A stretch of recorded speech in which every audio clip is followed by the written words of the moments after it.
ಎಲ್ಲರಿಗೂ ನಮಸ್ಕಾರ. SS ಕನ್ನಡ ವ್ಲಾಗ್ಸ್ಗೆ ಸ್ವಾಗತ. ಸ್ನೇಲ್ ಅಥವಾ ಶಂಕುಳು ಅಂತ ಹೇಳ್ತೀವಿ. ನಮ್ಮ ಭಾರತ ದೇಶದಲ್ಲ, ಇದು ಆಫ್ರಿಕನ್ ಜೈಂಟ್ ಸ್ನೇಲ್ ಅಂತ ಹೇಳಿ.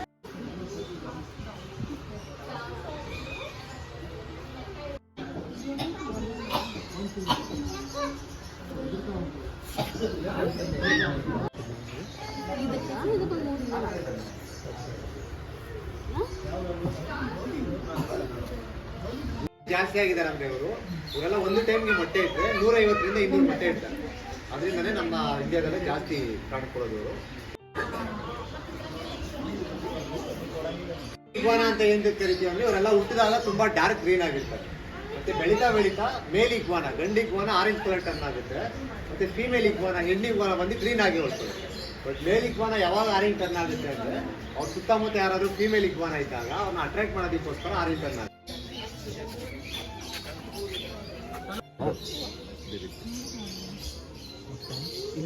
13 years old.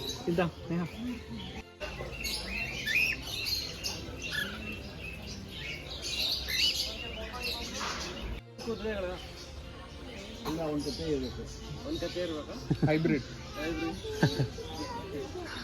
ಓಕೆ, ಇಲ್ಲಿ ನೋಡ್ತಾ ಇದ್ದಾರಲ್ಲ, ಇದೊಂದೇ ಕುದುರೆ ಆರ್ಸು. ಇವೆರಡು ಏನ್ ನೋಡ್ತಾ ಇದ್ದಾರ, ಇವೆರಡು ಏನಿರ್ಬೋದು ಎಲ್ಲ ನೋಡಿದೆ. ಈ ತರ ಡೂಪ್ಲಿಕೇಟ್ ಕುದುರೆ ಪೋನೀಸ್ ಅಂತ ಕರೀತಾರೆ. ಕನ್ನಡದಲ್ಲಿ ಕುಳ್ಳ ಕುದುರೆ ಅಥವಾ ಗಿಡ್ಡ ಕುದುರೆ ಅಂತ ಕರೀತಾರೆ. ಇಂಗ್ಲಿಷಲ್ಲಿ ಪೋನೀಸ್ ಅಂತ ಕರೀತಾರೆ. ಟಾರ್ಟಾಯಿಸ್. ಓಕೆ, ನಾನು ಹೇಳ್ತೀನಿ, ಈ ಟಾರ್ಟಾಯಿಸ್ಗೆ ಆನೆ ತರ ಕಾಲಿರುತ್ತೆ ಮತ್ತೆ ಡೋಮ್ ಶೆಲ್ ಇರುತ್ತೆ. ಓಕೆನಾ? ಅದು ಬಂದು ನೆಲದ ಆಮೆ ಅಂತ ಕರೀತಾರೆ. Completely land animal. ಅವ್ರು ನೆಲದ ಆಮೆ. ಅವ್ರೇನಾದ್ರು ನೀರೊಳಗಡೆ ಬಿಟ್ಟರೆ ಈಜಕ್ಕಾಗ್ದೇ ಮುಳುಗಿಸೋದು ಹೋಗ್ಬೋದು. ಮತ್ತೆ ಈ ಟರ್ಟಲ್ಸ್ಗೆ ಫ್ಲಿಪ್ಪರ್ಸ್ ತರ ಕಾಲಿರುತ್ತೆ ಮತ್ತೆ ಫ್ಲಾಟ್ ಶೆಲ್ ಇರುತ್ತೆ. ಅವರು ನೀರಾಮೆ. ಹೆಚ್ಚಾಗಿ ಸಮುದ್ರದಲ್ಲೇ ವಾಸ ಮಾಡ್ತಾ ಇರ್ತಾರೆ. ಮತ್ತೆ ಈ ಮೊಟ್ಟೆ ಇಡಬೇಕು ಮತ್ತೆ ಉಸಿರಾಡ್ಬೇಕಂದ್ರೆ ಮಾತ್ರ ಮೇಲೆ ಬರ್ತಾರೆ. ಈಗ ಇವರು ಟಾರ್ಟಾಯಿಸ್ ಟರ್ಟಲ್. ಟರ್ಟಲ್ ಆಕ್ಚುಲಿ ನಾನು ಹೇಳ್ತೀನಿ, ಇದು ಟಾರ್ಟಾಯಿಸ್ ಅಲ್ಲ, ಟರ್ಟಲ್ ಅಲ್ಲ, ಬಟ್ ಡಿಫ್ರೆಂಟ್ ಟೈಪ್ ಆಗಿ ಟೆರಾಪಿನ್ ಅಂತ ಕರೀತಾರೆ. ಈ ಟೆರಾಪಿನ್ಗಳಿಗೆ ವೆಬ್ಡ್ ಫೀಟ್ ಇರುತ್ತೆ, ನೀವು ನೋಡ್ಬೋದು. ಈ ಬಾತುಕೋಳಿ ಇರ್ತಾರೆ, ವೆಬ್ಡ್ ಫೀಟ್ ಇರುತ್ತೆ. ಅದಕ್ಕೋಸ್ಕರ ಈಸಿಯಾಗಿ ನೀರಲ್ಲೂ ಸ್ವಿಮ್ ಮಾಡ್ಬೋದು, ಆರಾಮಾಗಿ ನೆಲದ ಮೇಲೆ ನೋಡ್ಬೋದು. ಮತ್ತೆ ಈ ಟರ್ಟಲ್ 150ರಿಂದ 200 ವರ್ಷದವರೆಗೂ ಬದುಕ್ತಾರೆ. ಆದರೆ ಈ ಟೆರಾಪಿನ್ಗಳು ಸುಮಾರು 35ರಿಂದ 40 ವರ್ಷ ಅಷ್ಟೇ ಬದುಕಾಗೋದು. ಮತ್ತೆ ಇವ್ರು ನೀರೊಳಗಡೆ ಇರ್ಬೋದು, ಬಟ್ ಉಸಿರಾಡಕ್ಕಾಗೋದಿಲ್ಲ. ಈ ಆಂಫಿಬಿಯನ್ಸ್ ಮತ್ತೆ ಫಿಶಸ್ ಮಾತ್ರ ನೀರೊಳಗಡೆ ಉಸಿರಾಡ್ಬೋದು. ಆದರೆ ಇವರೆಲ್ಲ ರೆಪ್ಟೈಲ್ ಜಾತಿಗೆ ಬರ್ತಾರೆ. ಈ ರೆಪ್ಟೈಲ್ ಜಾತಿಗೆ ಸೇರಿದಂಥ ಪ್ರಾಣಿಗಳು ನೀರೊಳಗಡೆ ಉಸಿರನ್ನ ಹಿಡಿದಿಟ್ಕೊಬೋದು. ಈ ಪ್ರಾಣಿ ಸುಮಾರು ಒಂದು 35ರಿಂದ 40 ನಿಮಿಷ ಈ ಉಸಿರನ್ನ ಹಿಡಿದಿಟ್ಕೊಬೇಕು. ಮತ್ತೆ ಈ ಶೆಲ್ ಮೇಲೆ ಮುಟ್ತಾ ಇದ್ದೀನಿ, ಅವ್ರಿಗೆ ಫೀಲ್ ಆಗ್ತಾ ಇದೆ ಅನ್ಸುತ್ತಾ? ಆಗ್ತಾ ಇಲ್ಲ ನಿಮ್ಮ ಪ್ರಕಾರ? ಫೀಲ್ ಆಗುತ್ತೆ. ಆಗುತ್ತಾ?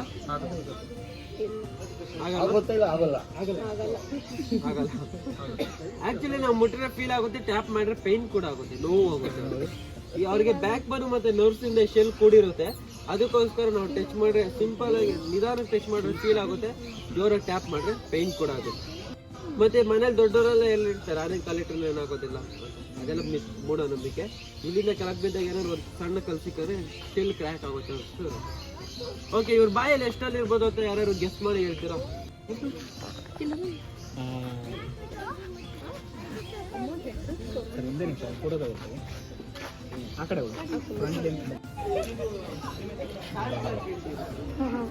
ಅದು ಬೆಳ್ಚಿಡ್ತಾ ಇದ್ದೀವಿ ನಾವು. ಇಷ್ಟೊತ್ತು ಕುದುರೆಗಳು ಮತ್ತು ನೀರಾಮೆಗಳು ಮತ್ತು ಮೇಕೆಗಳನ್ನ ನೋಡಿದ್ವಿ. ಈಗ ರ್ಯಾಬಿಟ್ಸ್ ತೋರಿಸ್ತಾರಂತೆ. ಸೊ ಬನ್ನಿ ನೋಡೋಣ ಯಾವ್ಯಾವ ಥರ ರ್ಯಾಬಿಟ್ಸ್ ಇದೆ ಅಂತ. ಟೆರಾಪಿನ್ಸ್, ನೀರಾಮೆ ಅಂತ ಹೇಳಿದ್ವಲ್ಲ ಅದ್ರದ್ದು. ಇಲ್ಲಿ ಮೆಡಿಕಲ್ ರೂಮ್ ಕೂಡ ಮಾಡಿದ್ದಾರೆ. ಪ್ರಾಣಿಗಳಿಗೆ ಏನಾದ್ರು ಹೆಲ್ತ್ ಇಶ್ಯೂಸ್ ಆಯಿತು ಅಂದರೆ ಓಕೆ ಟ್ರೀಟ್ ಮಾಡೋದಕ್ಕೋಸ್ಕರ ಇದು ಮೆಡಿಕಲ್ ರೂಮು. ಇಲ್ಲಿ ಬರ್ಡ್ಸ್ ಇದೆ. ಸೊ ಬನ್ನಿ ರ್ಯಾಬಿಟ್ಸ್ ತೋರಿಸ್ತಾರಂತೆ, ನೋಡೋಣ, ಹೋಗೋಣ. ಬಂದು ಸಿಲ್ವರ್ ಪ್ರೆಸೆಂಟ್ ಅಂತ. ಸೊ ಸಿಲ್ವರ್ ಪ್ರೆಸೆಂಟ್ ಬಂದು ಚೈನಾ ದೇಶದವ್ರು ಆಗಿರ್ತಾರೆ. ಏನೆಲ್ಲ ಬರೀ ಚೈನಾದವರೇ ಇಟ್ಕೊಂಡಿದ್ದಾರೆ ಅಂತ ಕೇಳಕ್ ಬಿಡಿ, ಯಾಕಂದ್ರೆ ನಮ್ಮ ಇಂಡಿಯಾದಲ್ಲಿರುವಂತ ಪ್ರಾಣಿಗಳನ್ನ ನಾವು ಸಾಕುವಾಗಿಲ್ಲ. ಓಕೆ, ಸ್ವಲ್ಪ ಹಿಂದೆ. ಸೊ ಇದ್ರಲ್ಲಿ ಯಾವ್ದು ಮೇಲ್ ಯಾವ್ದು ಫೀಮೇಲ್ ಅಂತ ಹೇಳ್ತೀರಾ? ಸರಿ, ಅದು ಫೀಮೇಲ್, ಅದ ಹೆಂಗ್ ಹೇಳ್ತೀರಾ? ಇದೇ ಮೇಲು ಅದೇ ಫೀಮೇಲ್ ಅಂತ? ಕರೆಕ್ಟ್ ಆಗಿದೆ. ಸೊ ಇದು ಬಂದು ಮೇಲು, ಅದು ಬಂದು ಫೀಮೇಲು. ಮೇಲ್ ಎಂತಕ್ಕೆ ಎಷ್ಟು ಬ್ಯೂಟಿಫುಲ್ ಇದೆ. ಹಾಗಾದ್ರೆ ಅವರೇ ಪಾಪ ಸಿಂಗಲ್ ಕಲರ್ ಆಗಿರ್ತಾರೆ, ಅವ್ರಿಗೂ ಬೇರೆ ಏನು ಆಸೆ ಇರೋದಿಲ್ಲ? ಇಲ್ಲ ಕಾಡಲ್ಲಿ ಅವ್ರಿಗೆ ಬ್ಯೂಟಿ ಪಾರ್ಲರ್ ಇರೋದಿಲ್ಲ. ಸೊ ಯಾಕೆ ಅಂದ್ರೆ ಅವ್ರಿಗೆ ಕಾಡಲ್ಲಿ ಅವ್ರದೇ ಆದಂತ ಸ್ವಲ್ಪ ಜವಾಬ್ದಾರಿ ಇರುತ್ತೆ, ಮೊಟ್ಟೆನ ಮತ್ತೆ ಮರಿನೆಲ್ಲ ನೋಡ್ಕೋಬೇಕಲ್ವಾ. ಸೊ ಒಂದ್ ಜಾಗದಲ್ಲಿ ಹೋಗಿ ಕುತ್ಕೋಬಿಟ್ರೆ ಬೇರೆ ಪ್ರಾಣಿ ಪಕ್ಷಿ ಸಡನ್ ಆಗಿ ನೋಡಿದ್ರೆ ಗೊತ್ತಾಗೋದಿಲ್ಲ. ಸೊ ಫೀಮೇಲ್ ಯಾವಾಗ್ಲೂ ಅದೇ ಕಲರ್ ಆಗಿ ಇರ್ತಾರೆ. ಆ ಕಡೆ ನೋಡ್ತಾ ಇರೋದೆಲ್ಲ ಹೆಬ್ಬಾತಿ ಕೋಳಿ. ಸೊ ಇಂಗ್ಲಿಷ್ ಅಲ್ಲಿ ಡಕ್ಸು ಮತ್ತೆ ಗೀಸ್ ಅಂತ ಕರೀತಾರೆ. ಸೊ ಇಬ್ಬರಿಗೂ ಏನ್ ವ್ಯತ್ಯಾಸ ಅಂದ್ರೆ ಇವ್ರಿಗೆ ಚಿಕ್ಕದಾಗಿರುವಂತ ಒಂದು ದೇಹ, ಕತ್ತು, ಬಾಯಿ ತುಂಬಾ ಚಿಕ್ಕದಾಗಿರುತ್ತೆ. ಬಟ್ ಅವ್ರಿಗೆ ದೇಹ ದಪ್ಪ ಇರುತ್ತೆ, ಕತ್ತು ಉದ್ದ ಇರುತ್ತೆ, ಮತ್ತೆ ತಲೆ ಮೇಲೆ ಸ್ವಲ್ಪ ಬಂಪ್ ತರ ಇದೆ ನೋಡಿ. ಈಗ ನೀವು ಅಬ್ಸರ್ವ್ ಮಾಡಿ, 5 ಬಾತುಕೋಳಿ ನೀರಲ್ಲಿ ಹೋಗಿ ಸ್ವಿಮ್ ಮಾಡ್ತಾ ಇದ್ದಾರೆ. ಬಟ್ ಅವ್ರ ಬಾಡಿ ಎಲ್ಲ ಒದ್ದೆ ಆಗ್ತಾ ಇಲ್ಲ, ಅಂದ್ರೆ ವೆಟ್ ಆಗ್ತಾ ಇಲ್ಲ. ಯಾಕೆ ಏಂತಕ್ಕೆ ಇರ್ಬೋದು? ಬಟ್ ಅವ್ರ ಫೆದರ್ ಏಂತಕ್ಕೆ ವೆಟ್ ಆಗ್ತಾ ಇಲ್ಲ ಅಂದ್ರೆ, ಈ ತರ ಪಕ್ಷಿಗಳು ಯಾರ್ಯಾರು ಇರ್ತಾರೋ ಅವ್ರ ಬಾಲ್ದ ಹತ್ರ ಒಂದು ಆಯಿಲ್ದು ಒಂದು ಗ್ರಂಥಿ ಇರುತ್ತೆ, ಅದು ಬಾಲ್ದ ಹತ್ರನೇ ಇರುತ್ತೆ. ಅದು 24 ಗಂಟೆನೂ ಅದು ಪ್ರೊಡ್ಯೂಸ್ ಆಗ್ತಾನೆ ಇರುತ್ತೆ. ಸೊ ಇವ್ರಿಗೆ ಬೇಕಾದಾಗೆಲ್ಲ ಆಯಿಲ್ ನ ತಗೊಂಡು ಎಲ್ಲ ಫೆದರ್ಗೂ ಅವರು ಅಪ್ಲೈ ಮಾಡ್ಕೊಳ್ತಾರೆ. ಆಮೇಲೆ ಅವರು ನೀರಲ್ಲಿ ಹೋಗ್ತಾರೆ, ಅವ್ರ ಬಾಡಿ ವೆಟ್ ಆಗೋದಿಲ್ಲ. ಓಕೆ, ಸೊ ಬನ್ನಿ ಈಗ ನಾವು ಮ್ಯಾಜಿಕ್ ಫಿಶಸ್ನ ನೋಡೋಣ. ಇಲ್ಲಿ ನೋಡ್ತಾ ಇದ್ದೀರಲ್ವಾ, ಈ ಹುಂಕೆ ಬ್ಲ್ಯಾಕ್ ಸೋಲ್ಜರ್ಸ್ ಫ್ಲೈ ಲಾರ್ವಾ ಅಂತ ಕರೀತಾರೆ. ಇದು ತುಂಬಾ ಟೇಸ್ಟಿ ಮತ್ತೆ ಹೆಲ್ದಿ ಕೂಡ, ಆರೋಗ್ಯಕ್ಕೆ. ನಾನು ಯಾವತ್ತೂ ಟೇಸ್ಟ್ ಮಾಡಿಲ್ಲ, ಹೆಂಗಿರುತ್ತೆ ಅಂತ ನೀವು ಯಾರಾದ್ರೂ ತಿಂದು ಹೇಳಿದ್ರೆ ನಾನು ಟೇಸ್ಟ್ ಮಾಡ್ತೀನಿ. ಬೇಕಾ? ಯಾರು ಬೇಕು? ಜಸ್ಟ್ ಇವಳಲ್ಲಿ ಮಾತ್ರ ನೋಡಿ ಏನ್ ಮಾಡ್ತಾರೆ ಅಂತ.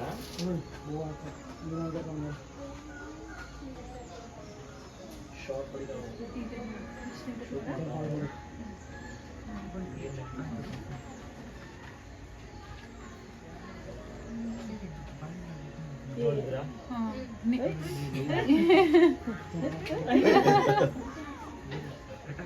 ಏನ್ ಮಾಡ್ತಾರೆ ಇವರು? ನೀರ್ನ ಶೂಟ್ ಮಾಡ್ತಾರೆ, ಅಂದ್ರೆ ನೀರ್ನ ಉಗಿತಾರೆ. ಏನಕ್ಕೆ ಅಂದ್ರೆ ಈ ಎಲೆ ಮೇಲೆ ಏನಾದ್ರು ಈ ತರ ಸಣ್ಣ ಪುಟ್ಟ ಹುಳ ಕೂತಿದ್ರೆ ಇವರು ನೀರ್ನ ಸ್ಪಿಟ್ ಮಾಡ್ತಾ ಹೋಗ್ತಾರೆ. ಆ ಹುಳಕ್ಕೆ ನೀರ್ ಹೋಗಿ ಟಚ್ ಆಗಿ ಅದು ಕೆಳಗಡೆ ಬಿದ್ದು ಹೋಗ್ತಾರೆ. ಅದಕ್ಕೆ ಇವ್ರಿಗೆ ಆಲ್ಚರ್ ಫಿಶ್ ಅಥವಾ ಸ್ಪಿಟಿಂಗ್ ಫಿಶ್ ಅಂತ ಕರೀತಾರೆ ಇಂಗ್ಲಿಷ್ ಅಲ್ಲಿ. ಕನ್ನಡದಲ್ಲಿ ಬಿಲ್ಲುಗಾರ ಮೀನು ಅಂತ ಕರೀತಾರೆ. ಇವ್ರಿಗೂ ಏನ್ ವ್ಯತ್ಯಾಸ ಅಂದ್ರೆ, ಸೊ ಇವ್ರಿಗೆ ಕಿವಿ, ದೇಹ, ಕಾಲು ತುಂಬಾ ಚಿಕ್ಕದಾಗಿರುತ್ತೆ. ಅದೇ ಕಾಡು ಮೊಲಗಳಿಗೆ ಕಿವಿಗಳು ತುಂಬಾ ಉದ್ದ ಇರುತ್ತೆ, ಇದ್ದೇ ಇರೋಂಥ ಕಾಲುಗಳು ತುಂಬಾ ಉದ್ದ ಇರುತ್ತೆ. ಸೊ ಏನ್ ತಿನ್ಬೋದು ಮೇನ್ ಆಗಿ? ಬೇರೆ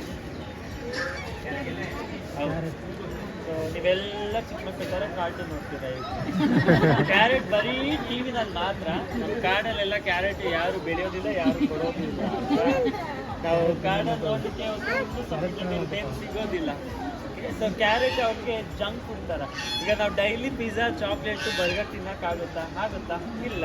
ಸೊ ಇವ್ರಿಗೆ ಡೈಲಿ ಕ್ಯಾರೆಟ್ ಕೊಡ್ತಾ ಇದ್ರೆ ಏನಾಗುತ್ತೆ? ಅನ್ಹೆಲ್ದಿ ಫುಡ್ ಆಗುತ್ತೆ. ಸೊ ಇದು ಮೇನ್ ಊಟ ಬಂದು ಬುಜ್ಜು. ಕ್ಯಾರೆಟ್ ತಿಂತಾರೆ, ಸೊ ಲಿಮಿಟ್ ಆಗಿ ಒಂದು ಟ್ರೀಟ್ ತರ ಕೊಡ್ಬೇಕು.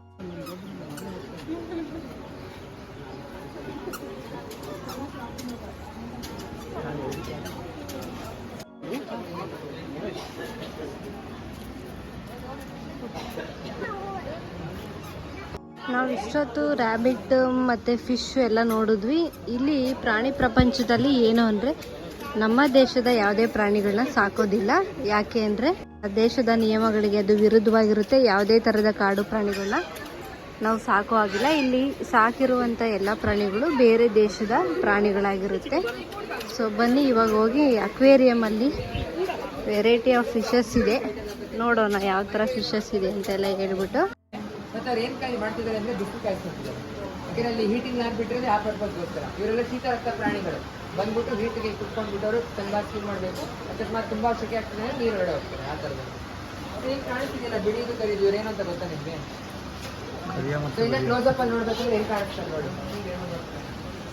ಸೊ ಇವ್ರು ಬಂದ್ಬಿಟ್ಟು ಉಭಯವಾಸಿಗಳು, ಅಂದರೆ ಕಪ್ಪೆ ಜೊತೆಗೆ ಸೇರ್ತಾರೆ. ಸೆಲಮೆಂಡರ್ ಅಂತ ಒಂದು ಜೀವಿ ಇದೆ. ಆ ಸೆಲಮೆಂಡರ್ಗೆ ತುಂಬ ಕ್ಲೋಸ್ ರಿಲೇಟಿವ್ಸ್ ಥರ ಇವರು. ಇವ್ರಿಗೆ ಆಕ್ಸೆಲಾಟಲ್ ಅಂತ ಕರಿತೀವಿ.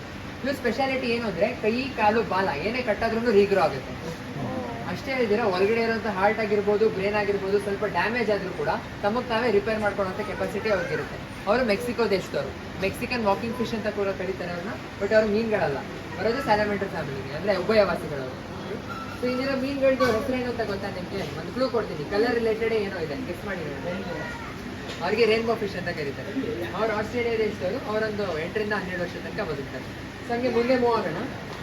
ಇಲ್ಲಿ ಒಂದೊಂದು ಹಳ್ಳ ಥರ ಕಾಣಿಸ್ತಿದೆಯಲ್ಲ, ಒಂದೊಂದು ಟ್ಯಾಂಕ್ ಅದು ಒಂದೊಂದು ಹಳ್ಳ ಬಂದ್ಬಿಟ್ಟು ಒಂದೊಂದು ಮೀನು ಮನೆ ಥರ. ಸೊ ಇವ್ರೇನಾದ್ರು ಜಗಳ ಆಡ್ಬೇಕು ಅಂದ್ರೆ ಇವ್ರ ಮನೆಯಿಂದ ಮರಳು ತಗೊಂತಾರೆ, ಇನ್ನೊಬ್ರು ಮನೆಗೆ ಹಾಕ್ತಾರೆ. ಆ ತರ ಜಗಳ ಆಡುವಂತ ಮೀನುಗಳು ಇವರು. ಮತ್ತೆ ಇವರು ಫ್ರೆಶ್ ವಾಟರ್ ಸ್ಟಿಂಗ್ರೆ ಬೆಳೆದ್ರೆ ಬರೀ 2 ಫೀಟ್ ಅಷ್ಟು ಉದ್ದ ಬೆಳೀತಾರೆ. ಅದೇ ಸಮುದ್ರದಲ್ಲಿರೋ ಸ್ಟಿಂಗ್ರೆಗಳೆಲ್ಲ ಒಂದು 8-10 12 ಅಡಿ ಉದ್ದ ಬೆಳೀತಾರೆ. ಅವರಲ್ಲಿ ಇರುವಂತ ನಂಜು ಒಬ್ಬ ಮನುಷ್ಯನ ಸಾಯಿಸಷ್ಟು ಪವರ್ ಇಟ್ಕೊಂಡಿರುತ್ತೆ, ಬಟ್ ಇವುಗಳಿಗೆ ಅಷ್ಟೊಂದು ಪವರ್ ಇರೋದಿಲ್ಲ. ಸೊ ಈ ಸ್ಟಿಂಗ್ರೆ ಮರಿಗಳಿಗೆ ಏನಂತಾರೆ ಗೊತ್ತಾ? ಪಪ್ಸ್ ಅಂತ ಕರೀತಾರೆ, ಆದ್ರೆ ಎಗ್ ಪಪ್ಸ್ ಅಲ್ಲ. ಸೊ ಮೀನಿನ ಮರಿಗೆ ಏನಂತಾರೆ? ಮೀನಿನ ಮರಿಗೆ ಫ್ರೈ ಅಂತಾರೆ, ಆದ್ರೆ fish fry. Common snapping turtle ಅಂತ ಕರೀತಾರೆ. ಸಾರಿ, ಟರ್ಟಲ್ ಇದು, ಟಾರ್ಟಾಯ್ಸ್ ಅಲ್ಲ. ಟಾರ್ಟಾಯ್ಸ್ ಬಂದ್ಬಿಟ್ಟು ಬರೀ ಭೂಮಿ ಮೇಲೆ ನಡೆಯುವಂತ ಜೀವಿ, ಅವ್ರು ನೀರಲ್ಲಿ ಇರೋದಿಲ್ಲ. ಸೊ ಇದು ಸ್ನ್ಯಾಪಿಂಗ್ ಟರ್ಟಲ್ ಬಂದ್ಬಿಟ್ಟು ಇವಾಗ ಮನುಷ್ಯದ್ದು ಬೈಟ್ ಫೋರ್ಸ್ ಅಂದ್ರೆ ಒಬ್ಬ ಕಚ್ಚಿದ್ರೆ ಎಷ್ಟು ಫೋರ್ಸ್ ಅಲ್ಲಿ ಕಚ್ತಾರೆ ಅಂತ ಹೇಳಿದ್ರೆ 162 PSI ಅಂದ್ರೆ ಪ್ರೆಷರ್, 162 ಪ್ರೆಷರ್ ಕಚ್ತಾರೆ. ಅದೇ ನಾಯಿಗಳೇನಾದ್ರು ಕಚ್ತಾರೆ ಅಂತ ಹೇಳಿದ್ರೆ 500 PSI ಕಚ್ತಾರೆ. ಅದೇ ಈ ಟರ್ಟಲ್ಸ್ ಕಚ್ಚಿದ್ರೆ 1000 PSI ಕಚ್ತಾರೆ. ಅಷ್ಟು ಪವರ್ ಇರುತ್ತೆ ಬೈಟ್ ಫೋರ್ಸ್ ಅವ್ರಿಗೆ. ಸೊ ಒಂದ್ಸತಿ ಕಚ್ಚಿದ್ರೆ ಚರ್ಮ ಎಲ್ಲ ಬರೀ ಮಾಂಸನೂ ಕಿತ್ಕೊಬರ್ಬೋದು, ಅಷ್ಟು ಫೋರ್ಸ್ ಇರುತ್ತೆ. ಸೊ ಇವ್ರುಗಳು ಬಂದ್ಬಿಟ್ಟು ಈಜಾಡಕ್ಕೆ ಅಷ್ಟೊಂದು ಬರೋದಿಲ್ಲ, ತುಂಬಾ ಚೆನ್ನಾಗಿ ಈಜಾಡೋದಿಲ್ಲ. ಸೊ ಶಾಲೋ ವಾಟರ್ಸ್ ಅಂದ್ರೆ ತುಂಬಾ ಆಳ ಇಲ್ಲದೆ ಇರೋ ನೀರುಗಳಲ್ಲಿ ಇವ್ರು ವಾಸವಾಗಿರ್ತಾರೆ. ಮತ್ತೆ ಇವ್ರಿಗೆ ಇನ್ನ ಇವಾಗ ಬೆಳಿಬಹುದು. ಮತ್ತೆ ಇವ್ರ ಕತ್ತು ಕೂಡ ತುಂಬಾ ಉದ್ದ ಇರುತ್ತೆ. ಕತ್ತನ್ನ ಇಲ್ಲಿ ತನಕ ತಗೊಂಡು ಬಂದು ಕಚ್ಬೋದು ಅವರು.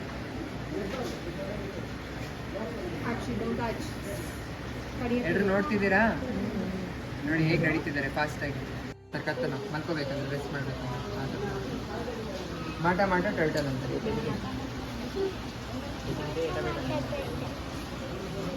ಎಲ್ರಿಗೂ ಕಾಣಿಸ್ತಿದ್ಯಾ? ಇದ್ರದ್ದು ಕತ್ತು ಒಳಗಡೆ ಹೋಗುತ್ತೆ ಸರ್.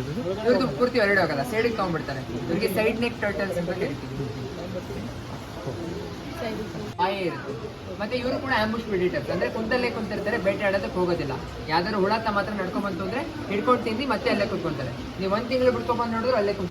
ಇವನ್ ಯಾರು ಅಂತ ಗೊತ್ತೇ ಆಗ್ಲಿಲ್ವಲ್ವಾ? ಪುಕ್ಸಟ್ಟೆ ಅಂತ ಇಲ್ಲೇ ಉಣ್ತಾನೆ, ಇಲ್ಲೇ ತಿಂತಾನೆ, ಇಲ್ಲೇ ಮನಿಕೊಂತಾನೆ. ಓ ಹೆಸರ್ನ ಬೋ ಚಂದಾಗಿಟ್ಟವ್ರೆ. 2 ಮಂತ್ಸ್ ಬಿಟ್ಕೊಂಡ್ಬಂದು ನೋಡಿದ್ರು ಸೇಮ್ ಜಾಗ.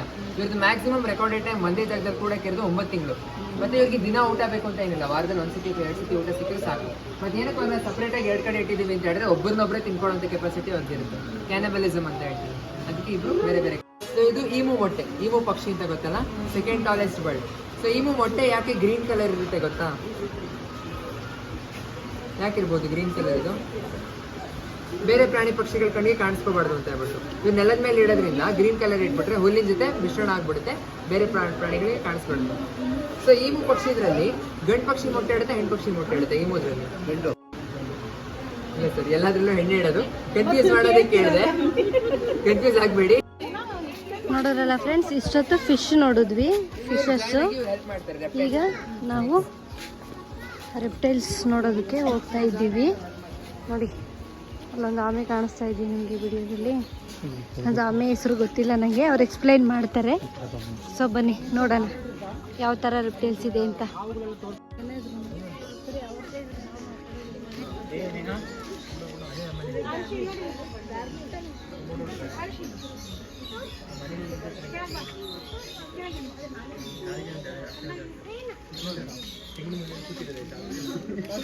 ಕನ್ನಡದಲ್ಲಿ ಗಡ್ಡದ ಹಲ್ಲಿ ಅಂತಾರೆ. ಇವ್ರಿಗೆ ಬೇವರ್ ತರ ಗಡ್ಡ ತರ ಎಲ್ಲ ಮುಳ್ಳುಗಳಿದೆ ನೋಡಿ. ಇಲ್ಲೆಲ್ಲ ಇಗ್ವಾನ ನೋಡಿದ್ರೆ ನೀವು, ಇಗ್ವಾನ ಮೇಲ್ಗಡೆ ಇತ್ತಲ್ಲ, ಇವ್ರಿಗೆ ಕೆಳಗಡೆ ಇದೆ ನೋಡಿ. ಗಂಡು ಹೆಣ್ಣು ಇಬ್ರಿಗೂ ಇರ್ತಾರೆ, ಇಬ್ರಿಗೂ ಇರುತ್ತೆ ಈ ಥರ. ಇವ್ರಿಗೆ ತುಂಬ ಖುಷಿ ಆದಾಗ, ಕುತೂಹಲ ಆದಾಗ ಅದರ ಪ್ರಾಣಿ ಎದುರಿಸ್ಬೇಕಂದ್ರೆ ಅಥವಾ ಇವ್ರನ್ನೇ ಇವ್ರು ರಕ್ಷಣೆ ಮಾಡ್ಕೋಬೇಕಂದ್ರೆ ಇವರು ಸ್ವಲ್ಪ ಗಾಳಿ ತೊಗೊಂಡು, ಚಿಕ್ಕದಾಗಿ ಗಾಳಿ ತೊಗೊಂಡು ಇದನ್ನು ಇಲ್ಲಿ ಊದಿಸ್ಬಿಡ್ತಾರೆ. ಇಲ್ಲಿ ಅವಾಗ ದೊಡ್ಡದಾಗುತ್ತಲ್ಲ, ಇವಾಗ ಮುಂದೆ ತೊಳೆದಾಗ ಇದೆಲ್ಲ ಅವರಿಗೆ ಗಡ್ಡ ಥರ ಕಾಣಿಸುತ್ತೆ. ಕಲರ್ ಚೇಂಜ್ ಮಾಡುತ್ತೆ ಇದು ಕಲರ್ ಚೇಂಜ್ ಮಾಡಲ್ಲ ಸರ್. ಇದು ಇವರು ಕಪ್ಪು ಹೆಂಗಾಗತ್ತಂದರೆ, ಈ ಮುಳ್ಳುಗಳಿದೆಲ್ಲ, ಈ ಸ್ಪೈಕ್ಸ್ ಇದೆಲ್ಲ, ಇದು ಕೆಳಗಡೆ ಕಪ್ಪುದಿರುತ್ತೆ. ಅದು ಗಾಳಿ ತೊಗೊಂಡಾಗ ಹಿಂಗೆ ಅಗಲ ಆಗುತ್ತಲ್ಲ, ಅವಾಗ ಕಪ್ಪು ಕಾಣಿಸುತ್ತೆ ಅಷ್ಟೇ. ಇದು ಬಿಯರ್ಡ್ ಥರ ಕಾಣಿಸುತ್ತೆ ಅವರಿಗೆ. ಇವರು ಆಸ್ಟ್ರೇಲಿಯಾದಲ್ಲಿ ಮರುಭೂಮಿಯಲ್ಲಿ ಕಂಡು ಬರ್ತಾರೆ. ನಿಮಗೆ ಅಲ್ಲಿ ಜಾಸ್ತಿ ಮುಳ್ಳುಗಿಡಗಳು ಇರ್ತದಲ್ಲ, ಅಲ್ಲಿ ಈ ಕ್ಯಾಕ್ಟಸ್ ಇರ್ತದಲ್ಲ, ಪಾಪಸ್ಕೊಳ್ಳಿ ಅದರ ಮುಳ್ಳುಗಿಡಗಳು ಇರುತ್ತಲ್ಲ, ಅದಕ್ಕೋಸ್ಕರ ಇದು ನೋಡಿ ಇವ್ರಿಗೆ ಕೂಡ ಮುಳ್ಳು ಥರ ಇದೆ. ಬೇರೆ ಪ್ರಾಣಿಗಳಿಂದ ರಕ್ಷಣೆ. 3ನೇ ದೊಡ್ಡ ಜಾತಿ ಆಗಿರ್ತದೆ. ಫಸ್ಟ್ ಬಂದು ಗ್ಯಾಲಪ್ ಆಗೋ, ಸೆಕೆಂಡ್ ಬಂದು ಆಲ್ಡಾಪನ, 3ನೇದು ಬಂದು ಸೆಲ್ಕಟ. ಈ ಜಾತಿ ಬಂದು 80ರಿಂದ 150 ವರ್ಷವರೆಗೂ ಬದುಕ್ತಾರೆ. ನಿಮ್ ಪ್ರಕಾರ ಈಗ ಈ ಸ್ಟೇಜ್ ಆಗಿರ್ಬೋದು ಇವ್ರಿಗೆ? ಈಗ 50 ವರ್ಷ. ಬೇರೆ ಯಾರು ಗೆಸ್ ಮಾಡ್ತೀರಾ? ಇನ್ನು 150, 80. ಮತ್ತೆ ಇವರು ಇವ್ರೇನಾದ್ರು ದೊಡ್ಡದಾದ್ರೆ ಸುಮಾರು ಒಂದ್ 2.5 ಅಡಿ ಅಗಲ, ಒಂದ್ 2.5 ಇಂದ 3 ಅಡಿ ಹೈಟ್ ಬೆಳೆಬಹುದು. ಇದು ಪ್ಯೂರ್ ಸಸ್ಯ. ನೆಕ್ಸ್ಟ್ ಇವಾಗ ಹಾವಿದೆ, ವೆನಮ್ ಇರಲ್ಲ ಅವ್ರಿಗೆ, ನಾನ್ ವೆನಮಸ್ ಸ್ನೇಕ್ಸ್, ನಂಜಿರಲ್ಲ ಅವ್ರಿಗೆ. ಕಚ್ಚಿದ್ರು ಕೂಡ ನಮ್ಗೆ ಏನೂ ಆಗಿಲ್ಲ, ಕೆಂಪ ಆಗಿಲ್ಲ. ಇವರೆಲ್ಲ ಬೇರೆ ಪ್ರಾಣಿಗಳು ಹೆಂಗೆ ಸಾಯಿಸ್ತಾರೆ ಅಂದರೆ ಕಚ್ಚಿಬಿಟ್ಟು ಸುತ್ಕೊಂಡ್ಬಿಡ್ತಾರೆ. ಅವ್ರಿಗೆ ಸುತ್ಕೊಂಡಾಗ ಮೂಳೆಗಳೆಲ್ಲ ಮುರಿದೋಗುತ್ತೆ, ಉಸಿರು ನಿಂತೋಗುತ್ತೆ. ಆ ಥರ ಬೇರೆ ಪ್ರಾಣಿಗಳು ಇವರು ಸಾಯಿಸೋದು ಹೆಬ್ಬಾವುಗಳೆಲ್ಲ. ನಿಮ್ಗೆ ಗೊತ್ತಾ ಯಾವ ಹಾವಿಗೆ ವೆನಮ್ ಇರುತ್ತೆ, ನಂಜಿರುತ್ತೆ ಅಂತ? ನಾಗ ಹಾವಿಗಿರುತ್ತೆ, ಕೊಳಕ್ ಮಡ್ಲಾಗಿರುತ್ತೆ, ಕಟ್ಟ ಹಾವಿಗಿರುತ್ತೆ, ಕಾಳಿಂಗ ಸರ್ಪಾಗಿರುತ್ತೆ. ಸೊ ಕಟ್ ಹಾವಿಗಿರುತ್ತಲ್ಲ, ಸೊ ಇವರೆಲ್ಲ ಅವ್ರೇನು ಮಾಡ್ತಾರೆ ಅಂದರೆ ಅವ್ರಿಗೆಲ್ಲ ವೆನಮ್ ಇರುತ್ತೆ. ಮಕ್ಕಳು ಒಂದು ನಿಮಿಷ ನಾನು ಕೆಳಗೆ ತಗೋತೀನಿ, ಅವ್ನು ಬಿಡಿಸ್ತೀನಿ. ಕೆಳಗೆ ಬರ್ತಾನೆ ದೂರ ಹೋಗ್ತಾರೆ. ಮುಟ್ಟಮ್ಮ ಕೆಳಗಡೆ ಮಂಜುಳ ಕನ್ನಡ ಕನ್ನಡ. ಸೊ ನೆಕ್ಸ್ಟ್ ನೀವು ಮುಂದಕ್ಕೆ ಹೋಗಿ ಪಕ್ಷಿ ನೋಡಿದ್ರಲ್ಲ, ಹೆಬ್ಬ ತೋರಿಸಿದ್ರು. ಶಿವ ಅವರು ಹೆಬ್ಬವನ್ನ ಮುಟ್ಟಿದ್ರು. ನಂಗೆ ಭಯ ಆಯಿತು, ನಾನು ಮುಟ್ಟಕ್ಕೆ ಹೋಗಿಲ್ಲ. ಅವ್ರು ಮಾತ್ರ ಟಚ್ ಮಾಡಿ ಫೀಲ್ ಮಾಡಿದ್ರು. ಈಗ ನೆಕ್ಸ್ಟು ಬಡ್ಸು ತೋರಿಸ್ತಾರಂತೆ. ಬನ್ನಿ ನೋಡೋಣ ಯಾವ್ಯಾವ ಥರ ಬಡ್ಸ್ಗಳಿದೆ ಅಂತ ಹೇಳ್ಬಿಟ್ಟು. ಕಾಲ ಮೇಲೆಲ್ಲ ಕೂರ್ತಾವಲ್ಲ ಗುರು.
ಪಕ್ಷಿಗಳು ಹೆಂಗಂದ್ರೆ ಅವರು ಅವ್ರದೇ ಭಾಷೆಯಲ್ಲಿ ಉತ್ತರಿಸ್ತಾರೆ.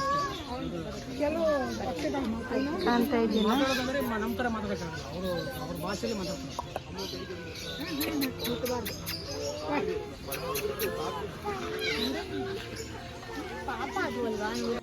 But if you see a snake in the wild, please don't go near it. Please don't try to touch it. You can try it. It's quite calm and meditative. Please touch him like this. Below the body.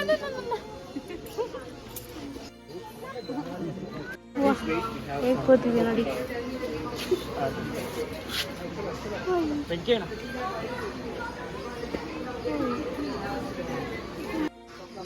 ಈ ಪ್ರಾಣಿ ಪ್ರಪಂಚದಲ್ಲಿ ನಿಮಗೆ ಇನ್ನೊಂದು ವಿಶೇಷವಾಗಿರೋ ಪ್ರಾಣಿನ ತೋರಿಸ್ತೀವಿ. ಏನು ಅಂದರೆ, ನೀವು ವಿಡಿಯೋದಲ್ಲಿ ನೋಡ್ತಾ ಇದ್ದೀರಲ್ಲ, ನಿಮ್ಗೆ ಏನಾದರೂ ಐಡಿಯಾ ಬಂತಾ ಏನು ವಿಶೇಷವಾದ ಪ್ರಾಣಿ ಇರ್ಬೋದು ಅಂದರೆ, ಬಾಲ ಇಲ್ಲದೆ ಇರೋ ರ್ಯಾಬಿಟ್ಸ್ ಅಂತ. ಯಾವುದು ಒಂದು ರ್ಯಾಬಿಟ್ಗೂ ಬಾಲ ಇಲ್ಲ. ಇವೆಲ್ಲ ಬಾಲ ಇಲ್ಲದೆ ಇರೋ ರ್ಯಾಬಿಟ್ಸ್. ಎಷ್ಟೊಂದಿದೆ ನೋಡಿ. ನೋಡಿದ್ರಲ್ಲ, ಇಷ್ಟು ವೆರೈಟಿ ಆಫ್ ಅನಿಮಲ್ಸ್ ಏನಿದೆ, ಇವೆಲ್ಲ ಪ್ರಾಣಿ ಪ್ರಪಂಚದಲ್ಲಿ ಇರುವಂಥ ಬರ್ಡ್ಸ್ ಮತ್ತು ರೆಪ್ಟೈಲ್ಸ್, ಅನಿಮಲ್ಸ್ ಎಲ್ಲ ಇರೋದು. ಇಲ್ಲಿ ಡಕ್ಸ್ ನೋಡಿದ್ರೆ ಆವಾಗಲೇ ನೀವು ನೋಡಿದ್ರ ವಿಡಿಯೋದಲ್ಲಿ. ಸೊ ನಾನು ಆವಾಗಲೇ ಹೇಳ್ದಂಗೆ, ಇಲ್ಲಿರೋ ಯಾವುದೇ ಥರ ಅನಿಮಲ್ಸು ನಮ್ಮ ದೇಶದ ಪ್ರಾಣಿಗಳಲ್ಲ. ಕೆಲವೊಂದಿದೆ, ಅದು ಏನು ಅಂದರೆ ಸಾಕು ಪ್ರಾಣಿಗಳು ಏನಿರುತ್ತೆ ಅವನ್ನ ಇಲ್ಲಿ ನೋಡ್ಬೋದು. ಎಲ್ಲ ಕಾಡು ಪ್ರಾಣಿಗಳು ಸಹ ಹೊರ ದೇಶದವರು, ಅಂದರೆ ಯುರೋಪ್, ಮೆಕ್ಸಿಕನ್, ಆಸ್ಟ್ರೇಲಿಯಾ ಈ ಥರ ಬೇರೆ ಕಡೆ ದೇಶದ ಪ್ರಾಣಿಗಳನ್ನ ಇಲ್ಲಿ ಸಾಕಿದ್ದಾರೆ. ಸೊ ನೋಡಿದ್ರಲ್ಲ ಫ್ರೆಂಡ್ಸ್, ಇಷ್ಟು ಬಂದು ಪ್ರಾಣಿ ಪ್ರಪಂಚದಲ್ಲಿ ನಾವು ಇಷ್ಟೊತ್ತು ನೋಡಿದಂಥ ಪ್ರಾಣಿ ಪಕ್ಷಿಗಳು ರೆಪ್ಟೈಲ್ಸ್ಗಳ ಬಗ್ಗೆ ವಿವರ. ನಮಗೆ ಆ ಪ್ರಾಣಿ ಮತ್ತು ಪಕ್ಷಿಗಳ ಬಗ್ಗೆ ಅಷ್ಟಾಗಿ ನಮಗೆ ಡೀಟೇಲ್ಸ್ ಗೊತ್ತಿರೋದಿಲ್ಲ. ಹಾಗಾಗಿ ನಾವು ಅವರು ಏನು ಅದ್ರ ಬಗ್ಗೆ ಎಕ್ಸ್ಪ್ಲೈನ್ ಮಾಡ್ತಾರೆ ಅದನ್ನು ಮಾತ್ರ ವಿಡಿಯೋ ಮಾಡಿದ್ದೀವಿ. ಯಾಕೆಂದರೆ ನಮಗೆ ಕೆಲವೊಂದ್ರ ಬಗ್ಗೆ ಗೊತ್ತಿರುತ್ತೆ, ಕೆಲವೊಂದ್ರ ಬಗ್ಗೆ ಗೊತ್ತಿರಲ್ಲ. ಹಾಗಾಗಿ ನಾವು ಹೇಳಿದ್ದು ನಾವು ಹೇಳೋಕ್ಕಾಗಿಲ್ಲ ಮತ್ತು ನಾವು ಹೇಳಿಲ್ಲ. ಅವರು ಏನು ಪ್ರಾಣಿ ಪ್ರಪಂಚದಲ್ಲಿ ಸ್ಟಾಫ್ಸ್ ಇರ್ತಾರೆ ಅವರಿಗೆ ಅದ್ರ ಬಗ್ಗೆ ಗೊತ್ತಿರುತ್ತೆ. ಅವರು ಏನು ಹೇಳಿದರೆ ಅದನ್ನೇ ವಿಡಿಯೋ ಮಾಡಿದ್ದೀವಿ. ಸೊ ಬರ್ಬೋದು, ಒಂದು ದಿವಸ ಮಕ್ಕಳಿಗೆಲ್ಲ ಕರ್ಕೊಂಡ್ಬಂದರೆ ಚೆನ್ನಾಗಿರುತ್ತೆ. ಬೇರೆ ದೇಶದ ಪ್ರಾಣಿಗಳನ್ನೆಲ್ಲ ನಾವು ಇಲ್ಲಿ ನಮ್ಮ ದೇಶದಲ್ಲಿ ನೋಡ್ಬೋದು. ಇದು ಬಂದು ಇವತ್ತಿನ ವಿಡಿಯೋ. ಒಂದು ಏನು ಇಲ್ಲ ಅಂದರೆ ಕೆಲವೊಂದು ಪ್ರಾಣಿಗಳನ್ನ ರೆಸ್ಕ್ಯೂ ಮಾಡಿ ಕೂಡ ಇಲ್ಲಿ ಸಾಕ್ತಿದ್ದಾರೆ. ನೀವು ಇಲ್ಲ ನೋಡ್ತಿದ್ದೀರಲ್ಲ ಹಸು, ಇದು ಫೀಡ್ ಅಂದರೆ ಹಾಲು ಕೊಡೋದಿಲ್ಲ ಅನ್ನೋ ಕಾರಣಕ್ಕೆ ಬೀದಿಗೆ ಬಿಡೋದು ಅಥವಾ ಕಸಾಯಿಖಾನೆಗಳಿಗೆ ಕೊಡೋದು ಈ ಥರ ಎಲ್ಲ ಮಾಡ್ತಿರ್ತಾರಲ್ಲ, ಅಂಥ ಕೆಲವೊಂದು ಅನಿಮಲ್ಸ್ನ ಇಲ್ಲಿ ರೆಸ್ಕ್ಯೂ ಮಾಡಿದ್ದಾರೆ. ನಾವು ಫಸ್ಟಲ್ಲಿ ಯಾವಾಗಲೇ ನೋಡಿದ್ವಲ್ಲ ಹಾರ್ಸ್ ನೋಡಿದ್ವಿ, ಅದು ಕೂಡ ರೆಸ್ಕ್ಯೂ ಮಾಡಿರೋದಂತೆ. ಮತ್ತು ಇಲ್ಲಿ ನೋಡ್ತಿದ್ರಲ್ಲ ಕವು, ಇದು ಕೂಡ ರೆಸ್ಕ್ಯೂ ಮಾಡಿರೋದು. ಎರಡು ಪಾರ್ಕಿಂಗ್ ಇದೆ. ಒಂದು ಆ ಕಡೆ ಎಂಟ್ರೆನ್ಸಲ್ಲಿ, ಮೇನ್ ಎಂಟ್ರೆನ್ಸಲ್ಲಿ ಒಂದಿದೆ, ಇದು ಸೆಕೆಂಡ್ ಪಾರ್ಕಿಂಗ್. ನಾವು ಇಲ್ಲಿ ನಿಲ್ಸ್ಬಿಟ್ಟು ನಡ್ಕೊಂಡು ಬಂದಿದ್ವಿ. ಸೊ ನಾವು ಕಾರಲ್ಲಿ ಪಾರ್ಕ್ ಮಾಡಿಬಿಟ್ಟು ಆ ಕಡೆ ಗೇಟಿಂದ ನಡ್ಕೊಂಡ್ಬಂದ್ವಿ. ಸೊ ಲಾಸ್ಟಲ್ಲಿ ಎಂಡಿಂಗಲ್ಲಿ ಬಂದರೆ ತಗೊಳ್ತೀವಲ್ಲ ಅಲ್ಲಿಗೇನೆ ಬಂದು ಪಾರ್ಕ್ ಮಾಡ್ಬೋದು ಗಾಡಿನ. ಅಲ್ಲೂ ತುಂಬ ಸ್ಪೇಸ್ ಇದೆ ಪಾರ್ಕ್ ಮಾಡೋಕ್ಕೆ. ಸೊ ನೋಡಿದ್ರಲ್ಲ, ಇಷ್ಟು ಬಂದು ಪ್ರಾಣಿ ಪ್ರಪಂಚದ ವಿಡಿಯೋ. ಇದು ಒಬ್ಬರಿಗೆ ಬಂದು 400 ರುಪೀಸ್ ಇರುತ್ತೆ ಎಂಟ್ರಿ ಟಿಕೆಟು. ನಾವು ಆನ್ಲೈನಲ್ಲೂ ಇದನ್ನು ಬುಕ್ ಮಾಡ್ಕೋಬೋದು. ಮತ್ತು ಆನ್ಲೈನಲ್ಲಿ ಪ್ರೀ ಬುಕ್ಕಿಂಗ್ ಮಾಡಿ ಇಲ್ಲಿ ಬಂದು ಅಮೌಂಟ್ ಪೇ ಮಾಡ್ಬೋದು. ಆ ಥರ ಸೆಷನ್ಸ್ ಕೂಡ ಇರುತ್ತೆ ಅನಿಸುತ್ತೆ ಅಲ್ವಾ? ಸೆಷನ್ಸ್ ಕೂಡ ಇರುತ್ತೆ. ಸೊ ಇಂಗ್ಲೀಷಲ್ಲಿ, ಕನ್ನಡದಲ್ಲಿ ಎಲ್ಲ ಲ್ಯಾಂಗ್ವೇಜಸನ್ನು ಅವೈಲೇಬಲ್ ಮಾಡಿರ್ತಾರೆ. ಬಟ್ ಸ್ಲಾಟ್ಸ್ ನೋಡ್ಕೊಂಡು ತೊಗೊಳ್ಬೇಕಷ್ಟೇ. ನಾವು ಕನ್ನಡ ತೊಗೊಂಡಿದ್ವಿ, ಅದರ ನೆಕ್ಸ್ಟ್ ಇಂಗ್ಲೀಷ್. ಇದು ಬಂದು ಕನಕಪುರದ ಹತ್ರ, ಕನಕಪುರದ ನಿಯರ್ ಕನಕಪುರ ರೋಡಲ್ಲಿ ಬರುತ್ತೆ. ಸೊ ಗೂಗಲ್ ಮ್ಯಾಪ್ ಹಾಕ್ಕೊಂಡು ನೀವು ಬರ್ಬೋದು. ಸೊ ನಮ್ಮ ಇವತ್ತಿನ ವಿಡಿಯೋನ ಇಲ್ಲಿಗೆ ಏನು ಮಾಡ್ತಾಯಿದ್ದೀವಿ. ಸೊ ಯಾರೆಲ್ಲ ನಮ್ಮ ಚಾನಲ್ನ ಸಬ್ಸ್ಕ್ರೈಬ್ ಮಾಡಿಲ್ಲ ದಯವಿಟ್ಟು ಸಬ್ಸ್ಕ್ರೈಬ್ ಮಾಡಿ, ಶೇರ್ ಮಾಡಿ ಅಂತ ಹೇಳ್ತಾ ಥ್ಯಾಂಕ್ ಯು. ಬಾಯ್.